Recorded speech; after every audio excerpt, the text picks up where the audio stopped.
Student, आज का हमारा टॉपिक है आय की असमानता, जिसे हम कहते हैं इनइक्वलिटी ऑफ इनकम। हम देखते हैं कि हमारे यहाँ पे जो आय की असमानता है, अलग अलग जो एरिया है, अलग अलग जो क्षेत्र है, उनमें अलग अलग असमानता दिखने को मिलती है। इसमें सबसे पहले देखते हैं इसका मीनिंग। आय असमानता यह है कि एक आबादी में असमान रूप से आय कैसे वितरित की जाती है, कि जो इनकम का डिस्ट्रीब्यूशन होता है वो अलग अलग जो सेक्टर्स होते हैं उसमें हम कैसे कैसे उसको डिस्ट्रीब्यूट करते हैं।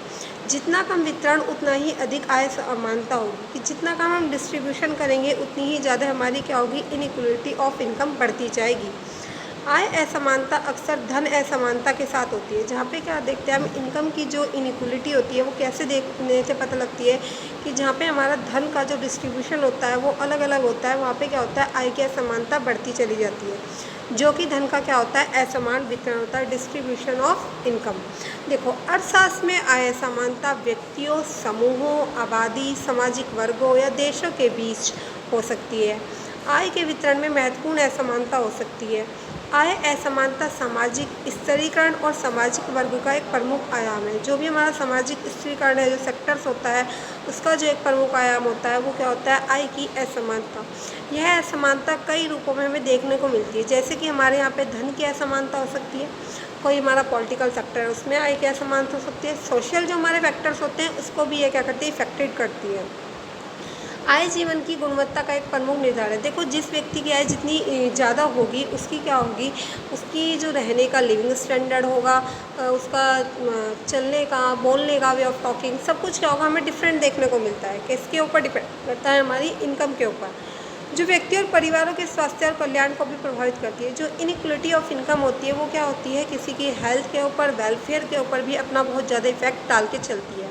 और सामाजिक कारकों जैसे लिंग, आयु और नस्ल पर भी यह क्या करती है, अपना भिन्न रूप से इसको प्रभावित करती है। आय की समानता में हम देखते हैं, वस्तुतः आर्थिक विकास से सामाजिक न्याय के मध्य घनिष्ठ समानता होती है, कि जो हमारा इकोनॉमिक सेक्टर होता है और जो हमारा सोशल सेक्टर होता है, उन दोनों के बीच क्या होती है, घनिष्ठ समानता मिलती है। परंतु आय के कारण क्या होती है, इनमें हमें डिसबैलेंस, इनबैलेंस देखने को मिलता है, क्योंकि हम देखते हैं कि जो आय का जो हमारा स्तर होता है, अलग अलग सेक्टर्स में अलग अलग। हमारे यहाँ पे आय की समानता का मतलब क्या है, कि जो अमीर लोग हैं उसके ऊपर इतनी इनकम दे दी उसे और टैक्स कम लिया जा रहा है, तो वहाँ पे क्या होगी, आय की असमानता देखने को मिलेगी। जो गरीब लोग हैं उनकी इनकम कम है पर उनके ऊपर टैक्स का बर्डन ज़्यादा पड़ रहा है, तो उस कारण से भी क्या होगा, आय की असमानता होती है, जिससे क्या होता है, कुछ जो कंट्रीज़ होती हैं वो डेवलप्ड हो जाती है और कुछ क्या हो जाती है, अंडर डेवलप्ड ही होके रह जाती है। इसमें हमने देखेंगे कि तो उसके वास्तविक ध्येय की पूर्ति नहीं हो पाती। जो भी उसका वास्तविक ध्येय होगा, जो उद्देश्य होता है किसी भी कंट्री का, उसको वह क्या कर सकता है, फुलफिल नहीं कर पाता है। नेक्स्ट देखते हैं हम, कुछ इसमें कॉजेज बताएं कि आय की असमानता के कुछ कारण होते हैं। वो कारण कौन कौन से होते हैं।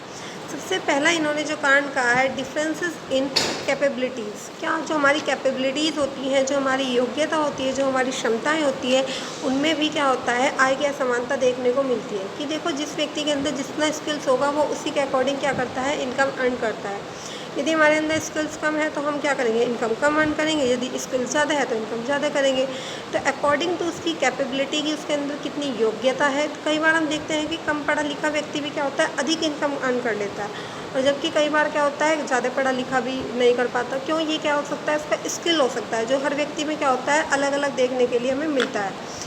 फिर बात करते हैं हम inequalities in training, education and opportunities. जो भी हमारे पास क्या होती है, हमें क्या होता है, जब ट्रेनिंग दी जाती है तो हम देखते हैं कि ट्रेनिंग में भी हमारे साथ क्या की जाती है, असमानता की जाती है कई बार, कि किसी को ट्रेनिंग में ज़्यादा ट्रेन किया गया है और किसी को कम अवसर दिए गए हैं। एजुकेशन में भी हम देखते हैं कई बार कोई बच्चा जो होता है वो पढ़ने में इतना होशियार नहीं होता, फिर भी क्या होता है, उसके पास ज़्यादा क्वालिटीज़ मिल जाती है, उसे फैसिलिटीज़ ज़्यादा मिल जाती हैं, ठीक है। तो वहाँ पे क्या होता है, पक्षपात होता है, जिसके कारण क्या होगा, आगे चल के भी उसमें क्या होगा, हमें असमानता देखने को मिलेगी। अपॉर्चुनिटीज़ क्या होती है, मौका, जिसे हम एक अवसर कहते हैं। अवसर हर व्यक्ति के पास होता है, पर देखना यह है कि किसे कितना अवसर मिलता है। यदि किसी व्यक्ति को ज़्यादा अवसर मिलेगा, ज़्यादा अपॉर्चुनिटी मिलेगी, तो उसके पास क्या होगा, ज़्यादा इनकम होगी। जिसके कम मिलेगी उसके पास कम होगी। दैन फिर हमारा क्या होता है, ability to manipulate market power. जो हमारी एबिलिटी होती है वो बाज़ार की जो ताकत होती है उसकी भी हेरफेर करने की क्षमता अपने अंदर रखती है।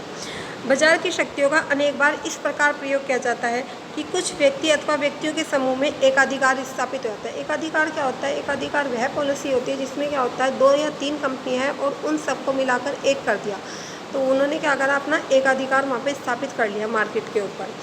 इस एकाधिकार शक्ति का प्रयोग अधिक आय कमाने के लिए क्या आता है, इसमें क्या होता है, लोग सोचते हैं कि हमारी इनकम ज़्यादा से ज़्यादा बढ़ जाए, तो उस इनकम को ज़्यादा बढ़ाने के लिए क्या करते हैं, हम इस एकाधिकार शक्ति का प्रयोग करने लगते हैं।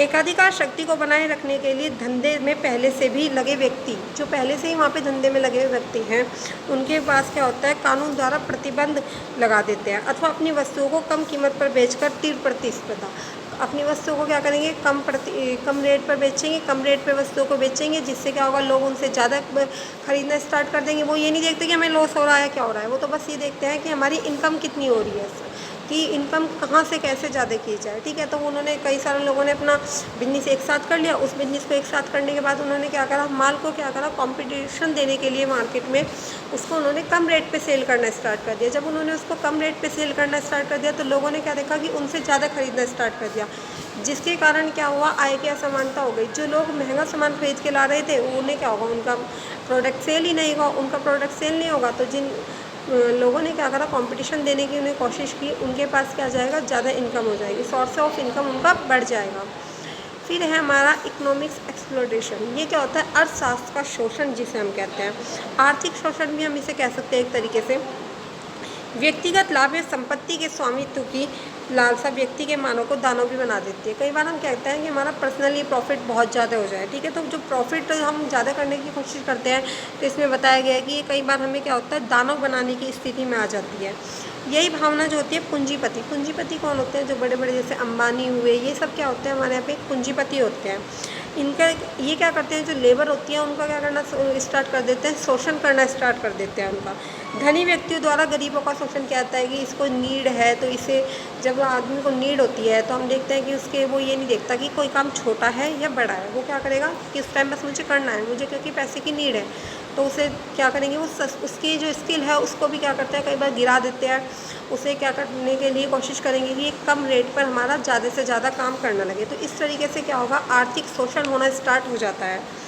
इसमें क्या होता है, जो हमारे निर्बल व्यक्ति होते हैं उनका शोषण ज़्यादा होता है, तथा समाज में धन एवं आय के वितरण में असमानता पैदा होती है। जो भी हमारा समाज है उसमें क्या होगा, आय का जो वितरण है उसमें क्या होगी, असमानता प्रतिस्थापित होने स्टार्ट हो जाती है। फिर आता है हमारा इनइक्वलिटी इन लैंड ओनरशिप। जो हमारी भूमि के स्वामित्व होता है उसमें भी असमानता मिलती है। भूमि के स्वामित्व का मतलब क्या होता है, भूमि के स्वामित्व में भी असमानताएं आर्थिक विषमताओं को जन्म देती हैं। भारत में ब्रिटिश शासनकाल में जमींदारी प्रथा थी। जमींदारी प्रथा क्या होती थी कि लोग जो होते थे, किसान लोगों के पास इतनी ज़मीन तो होती नहीं थी, ठीक है, तो किसान लोग क्या होते थे, जो जमींदार लोग होते थे उनसे उनकी ज़मीन ले लेते थे, उस ज़मीन लैंड को ले लेते थे और उस लैंड पर वो काम करते थे, और लैंड पर काम करने के बाद जो वहाँ पे फसल होती थी उस फसल का कुछ पार्ट उन्हें देते थे, और उसके लिए क्या करते थे, एक रेंट भी वो पेड करते थे, ठीक है, जिसके कारण क्या हुआ, लेकिन आज़ादी के बाद जमींदारी प्रथा क्या होगी, ख़त्म होनी स्टार्ट हो गई। आज भी गांव में भूमि के स्वामित्व में भारी असमानताएं विद्यमान मिलती हैं, ठीक है। भूमि का जो स्वामित्व है उसमें क्या होगा, उसको काम करना नहीं आता, ठीक है, और किसान काम कर रहा है, फिर भी क्या होगा, इनकम उस व्यक्ति की ज़्यादा है जो ज़मींदार है, ठीक है, क्यों, क्योंकि उसके पास ज़मीन है, वो उस ज़मीन को रेंट पे देगा। रेंट पे देने से किसान क्योंकि है, उसके पास क्या ज़मीन नहीं है, तो जब उसके पास ज़मीन नहीं होगी तो वो क्या होगा, वो तो विवश होगा, उसे काम करना पड़ेगा डेफिनेटली मजबूरी में आके। तो वो क्या करता है, मजबूरी में आके काम करना स्टार्ट कर देता है, जिसके कारण क्या होगी, भारी असमानता हमें विद्यमान होने को देखने को मिलती है। इस समय जहाँ 70% ग्रामीण जनसंख्या के पास भूमि का केवल 14% भाग है, ठीक है, वही 10% लोगों के पास 56% भूमि है। क्या हो गया कि कुछ लोग जिनके पास पैसा ज़्यादा थे, किसान ज़्यादा खेती करते हैं, फिर भी उनके पास ज़मीन नहीं है, तो वो क्या करेंगे, जो ज़मींदार होते हैं उनसे ज़मीन लेते हैं और उस ज़मीन के ऊपर क्या करते हैं, अपनी फसल उगाते हैं और उस फसल का कुछ पार्ट दे देते हैं उन ज़मींदार को और कुछ अपने पास रखते हैं, और उस जिस भूमि पे वो ज़मीन उगा रहे हैं उसका भी रेंट दिया जाता है, जिसके कारण क्या होता है, causes of inequality of income बढ़ जाती है हमारी। Thank you.